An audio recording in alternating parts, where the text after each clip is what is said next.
The Prose Edda, also known as the Younger Edda or Snorri's Edda, is an Icelandic manual of poetics which also contains a wide array of mythological stories.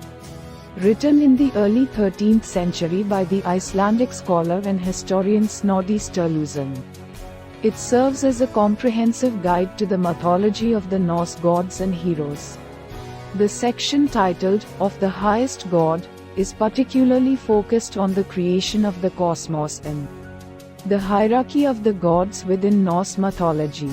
In the beginning, according to the Edda, there was a vast chasm called Ginnungagap, bounded on either side by the realms of fire, Muspelheim, and ice, Niflheim. As the heat from Muspelheim melted the ice of Niflheim, the drops formed into the being Vimir, the first of the frost giants. Vimir became the progenitor of the race of frost giants. From the melting ice also emerged the cow Audhumla, whose milk fed Vimir. Audhumla, licking the salty ice blocks, eventually freed Buri, an ancestor of the gods, from the ice. Buri's son Bor married Bestla, a giantess, and they had 3 sons, Odin, Vili, and were copyright. These 3 brothers eventually killed Vimir, and from his body, they created the world. Vimir's blood became the oceans, rivers, and lakes.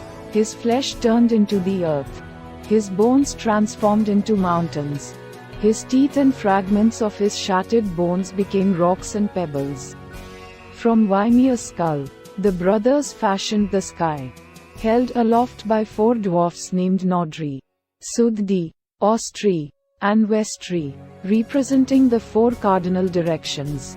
With the world created, Odin and his brothers then set about populating it.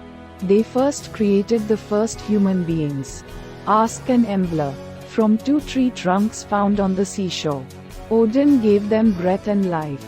Vili gave them understanding and movement. And Were copyright gave them speech, hearing, and sight. The gods then built their own realm, Asgard, which was connected to the world of humans, Midgard, by the Rainbow Bridge. Bifrost in Asgard, they built enormous halls for themselves. The most magnificent of these was Valhalla, where Odin received the souls of warriors killed in battle, who would assist the gods during the events of Ragnarok. Paragraph mark K. The prophesied end of the world. In the cosmos of the Norse, the world tree Yggdrasil, an immense ash tree, stood at the center, linking various realms of gods, humans, and the dead. Beneath its roots were 3 wells that held vast wisdom and knowledge, which Odin sought through various sacrifices, including sacrificing one of his eyes. The Edda also describes the extensive pantheon of Norse gods, divided into 2 main families, the Aesir, including Odin, Thor, and Frigg, and the Vanir, including Njord and his children Freyr and Freyja, who later intermingled with the Aesir. As for Odin, known as the highest god in the Norse pantheon, he is portrayed as a complex and multifaceted deity. Odin is a god of war, wisdom, poetry, and magic, often seeking knowledge at great cost to himself.